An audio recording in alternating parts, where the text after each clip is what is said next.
Hey you guys, welcome back to Sweet Beat TV. I'm your host Sienna Leone, and today we're at the PaleyFest catching up with the cast of Handmaid's Tale. Let's see who we catch. My first question is, what do you think about Handmaid's Tale that everyone just kind of keeps coming back for more? I think it kind of touches people both on a kind of interpersonal level, but also on a political level. I think they like it because it makes them feel something. It's not necessarily good things, but it does make you feel something. It feels like it's real, that these are real people going through these things. And I think that's why I watch stuff, is to feel something. And you want to be connected to these characters like they're real people. You know, these are heavy scenes, right? So going into those, how do you emotionally and physically prepare? I use lots of different methods to try and reach a place, but most of the time it's just opposite you with the other actor. And if you're paying enough attention to them, most things can come. Somebody should have asked me that before I went and did them. But yeah, Moira got in there a little bit, so it's nice to. It's bittersweet to let her go, but my body thanks me. And then my follow-up question to that is, how do you decompress from a hard emotional scene? What's that look like afterwards? Basketball.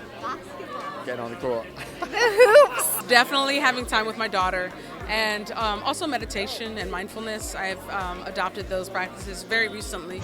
Do you see some similarities between the show and where we're at as a society today? Yeah, unfortunately, I think there are a bunch, and the imbalances of power and governments all around the world which aren't really kind of respecting their citizens as much as they should. We live in scary and dangerous times, but I think I hope this show is a testament to maybe we can take some action. Maybe there are some steps forwards we can make to make a better future.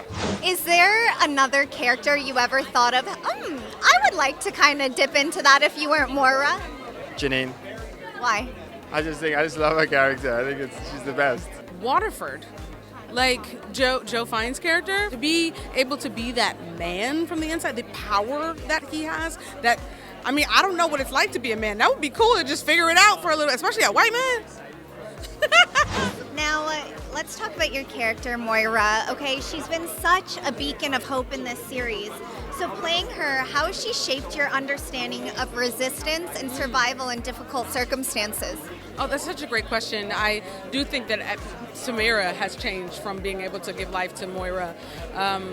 What I think about activism, what I think about speaking up, how I have taken a bit of a different course since playing Moira, of not being afraid to have a voice, not being afraid to talk about politics. And especially, Moira for a few seasons, was a surrogate mother for June, for little Nicole. And I now am a mother of a little girl. She'll be 4 in a couple weeks. And it as the kids say, it hits different, it does. There are women that we are fighting for, that we are trying to tell their story for, that we are trying to make life better for. But now there's an actual little woman that I'm fighting for. The magnitude of it hits me differently. How would you describe in a few words season 6? A return to season 1 Moira. What we fell in love with, what that fire, that person that really inspired June in those first few days when she was in the Waterford house. Unexpected but inevitable. You're going to see a revolution.